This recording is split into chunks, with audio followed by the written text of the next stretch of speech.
Very special Diwali edition of Talking Point. And we do these conversations every day, Neeraj, but I think today's is special because the firecrackers have already started in the markets. And I suppose the big question we're going to ask our guests today is whether this can sustain or this is now just some temporary relief. Yeah, especially because the returns for this Samvat have been remarkably lower than what we've seen in the past few, and therefore is the mood starting to slowly show that bit of an uplift after a period of consolidation, or is there some more battling that we have to do for those returns to come in? Ravi, let's start this conversation of Talking Point with Ravi Dharamshi, founder and CEO of ValueQuest Investment Advisors.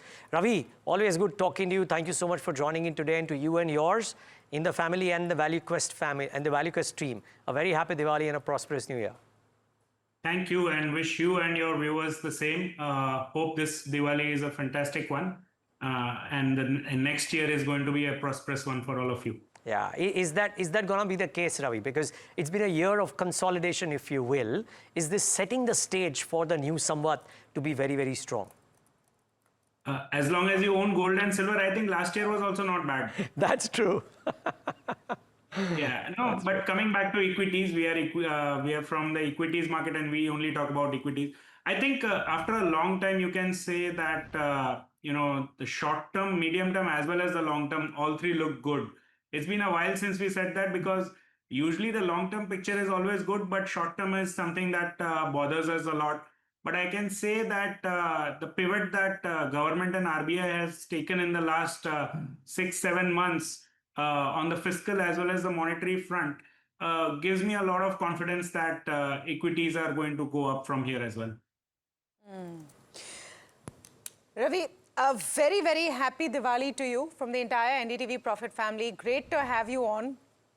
Just the point about gold and silver. What is it telling you that gold and silver is outpacing equity to this extent? And I know we live, breathe equity, but is it also a sign of the concerns there are on larger factors that you have investors driving to gold and silver? I don't think so. I don't think gold and silver have been going up in a vacuum. If you look at the US markets, that's been rallying tremendously. If you look at the some of the other emerging markets, while India has consolidated last 1 year, other emerging markets and other developed markets have done well.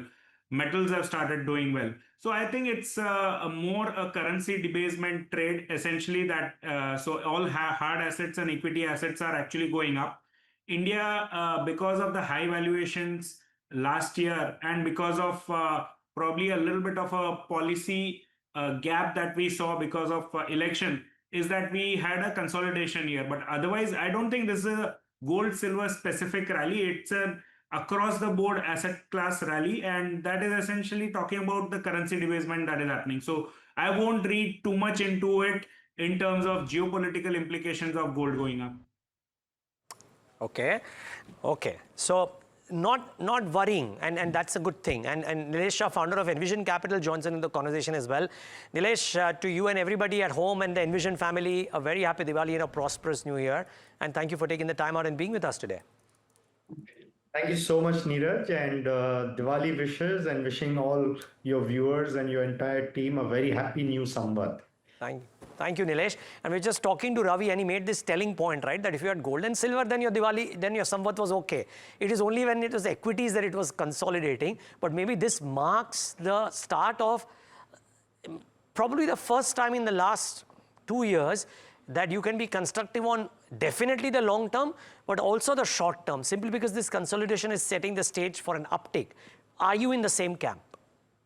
Oh, absolutely, Neeraj. Totally agree with Ravi on that view that equities, I think India, from a very long-term perspective, the fact that we are the world's fastest growing large economy, and we are taking some very strident steps and reforms and policy initiatives to continue to sustain relatively higher growth rates. So to that extent, I think Indian equities, the outlook for the long term is very positive. I still believe that despite the surge that we've seen in SIP subscriptions also, I still believe that domestic investors are still significantly underweight equities versus other asset classes. So I think we have two very strong drivers: economic growth and essentially relatively higher ownership emerging over the years. So I think both these factors clearly suggest that for the long term, we seem to be on a very, very strong kind of a pitch or a wicket. In addition to that, international investors, foreign investors are significantly underweight India in comparison to essentially India's weights in global indices or in emerging markets. So that's essentially one more source which can act as a very strong tailwind for Indian equity markets. In the very short term, clearly we've seen the government and the policymakers to be in a fast forward mode. The tax cuts in February, the recent GST cuts, and some of the other tweaks that we keep seeing on the policy side on a daily basis, I think is very encouraging. And it looks like that the state governments now are chipping in as well with their own set of policy measures to make their respective states a better investment destination. So clearly, from a short, medium, and a long-term perspective, the outlook for India and the Indian equities looks to be very, very robust.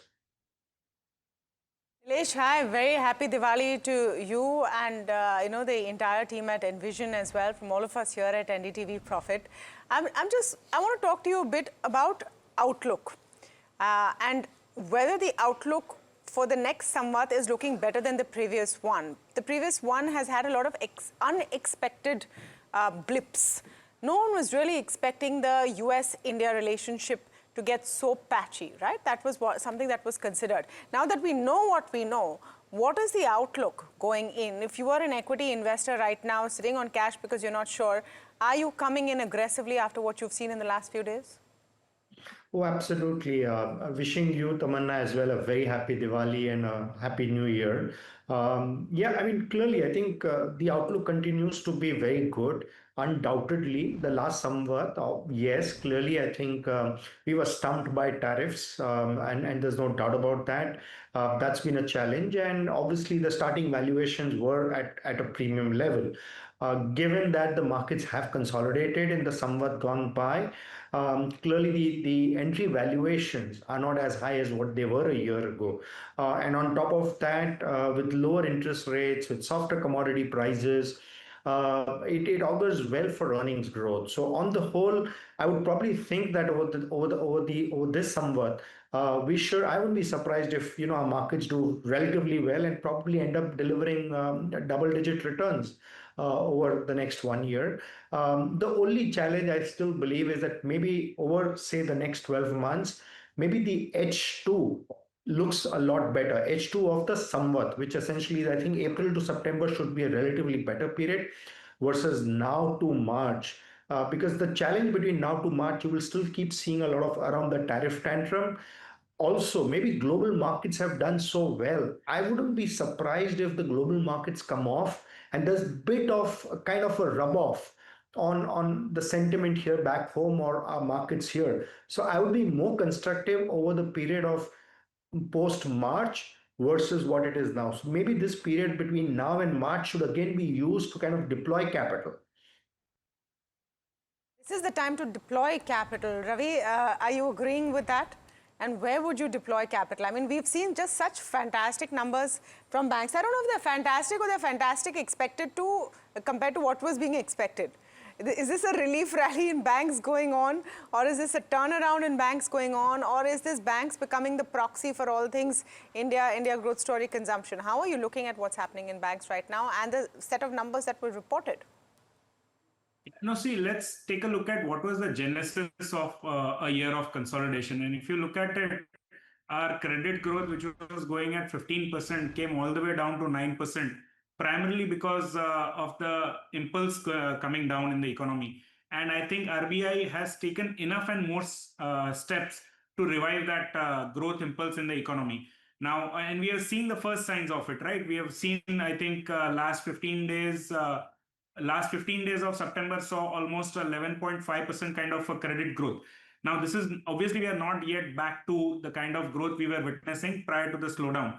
But the market is obviously forward looking. It is basically saying that the worst in terms of credit growth is over. Asset quality is absolutely not a problem. And the NIM concerns were a little overblown. And banks have managed to give numbers which are better than expected in terms of the margins. So now all the things seem to be aligning in terms of growth, in terms of NIM expansion, and in terms of credit quality. So banks are naturally the place to be from the next even from maybe next 2 to 3 years perspective is what I feel. And not only banks, some of the other pockets in the financials are also likely to do well. Okay, okay. And Ravi, I mean, this Emirates RBL deal, in some sense, Uday Kotak putting that tweet out as well. But just broadly, after the Manappuram Bain transaction or the earlier one between SBMC and Yes and so on and so forth, does this signal that there is a policy pivot, not just in terms of the rates, but also in terms of the willingness to get foreign interest? And does that augur well for not just the larger banks, which have that ability to grow, but even the smaller ones, in that there might be interest? No, for sure. I think if you look at it, I mean, we have not been able to attract FII flows, but FDI flows at the gross level still continue to be good. And our ability to attract this particular deal says a lot about India's robust banking system, India's robust economy. And I think this will be a landmark deal. It will turn around. I mean, for all practical purposes, it was a mid-level asset, but now with such a strong parent coming in, I think there is a chance that we might actually see another large bank emerging out of this space. So yeah, I mean, I think it's a thumbs up for the entire economy as well as banking system, and it makes me even more positive on the space. Okay, Nilesh, the other thing is consumption, and we know that it is going to be strong because the immediacy of the GST rate cut bullishness comes in. We were talking to Vijay Sales and a Maruti dealer, and they were saying that even categories which were not hitherto being sold, you know, dishwashers, larger screen television sets are coming in, but even the belly of the pyramid is also showing strength. And Vijay Sales believe that this is not just the festive season impact, it will stay on because of the GST. Now my question is, does the equity market give an investor a chance to capitalize on these sales, or are valuations of some of these companies already capturing in the positives? Neeraj, yes, I think, Clay, before I just move on to the consumption space, just adding on to what Ravi was saying in terms of the interest in the tier 2 banks, an important event that we have to mark out essentially also is with the potential divestment of IDBI Bank, not just a divestment, but privatization. So that would essentially be, if that goes through, and if the government and the LIC are successful in doing that as well, that essentially also will be a great signal and a great validation of the Indian economy, the Indian banking system, and essentially the strength of our regulatory framework, because banking is the most regulated space, or amongst the most regulated space. Just moving on to areas around consumption and the demand for a lot of discretionary products. Clearly, the initiatives of the last few months address both the access, the affordability, which is that basically the tax cuts essentially boost disposable incomes. Second is the GST cuts increase affordability, which means they make things more cheaper to buy. And third is all the RBI measures essentially kind of create space for the banking system to be able to lend. So all three put together are going to act as tailwinds collectively and almost simultaneously. So that's going to be a big boost. And there are different ways you can play that. One is to own banks, NBFCs, which essentially lend to that space, right? So a lot of the tier 2 banks have significant kind of capabilities in lending for buying consumer appliances. They have basically their own stalls and all of that in the branches of some of these banks. Number one. So that's one way to play. Two is essentially to own the retailers themselves. You mentioned about Vijay Sales, but there are, a handful of other businesses which have, a few hundred stores out there. You could own it through that, or own it through essentially some of the product companies which make consumer appliances. And of all of this, I think the first two segments probably look more attractive from a valuation point of view versus the latter, where a lot of the consumer appliance companies themselves are trading at slightly lofty valuations. Of course, when there's demand, there's growth, and that translates into earnings growth. Obviously, it augurs well for their stock prices as well. But amongst the three segments, the first two segments, which is essentially the lenders in this space, and two is essentially the retail chains in this space, they look relatively more attractive. So then what would be the favorites there? Would you look at the apparel space, Nilesh, when you're trying to look at the consumption story? Would you look at maybe your platform companies, your discretionary spends, Alco-Bev? I'm just wondering, because the bet right now is where are Indians going to spend that extra money? Will they go and invest more in capital markets and in mutual funds? Taman, I think it's going to be all. All of the above. The bottom line essentially is that when you see per capita incomes rise, there is an acceleration effect. Income base expands, and a lot of the additional income that households generate goes into a very different kind of consumption, and it also goes into a very different kind of savings and investments. So these are two essentially very powerful themes, whether you call it urbanization, whether you call it premiumization, or whether you call it financialization of savings. I think both are structural trends, structural opportunities. So there's room for all of them to essentially grow. In terms of on the consumption side, you could either do it through platforms. Platforms essentially, like we talked about, there are a handful of quick commerce companies. There are also some of these vertical commerce companies which are into beauty, personal care. All of those platform companies look very good. Just that you would necessarily have to have a 3 to 5 year horizon on them. Over a few quarters, it's always hard to take a call on stock prices because competitive intensity continues to be very high there. And managements do take a call whether they want to spend more in terms of expansion and client acquisition. So I would probably think from a 3 to 5 year perspective, platforms, e-commerce platforms, quick commerce platforms, or specialized vertical online platforms really are a great place to be. In terms of product segments, I think beauty, personal care as a product segment, I think is doing well.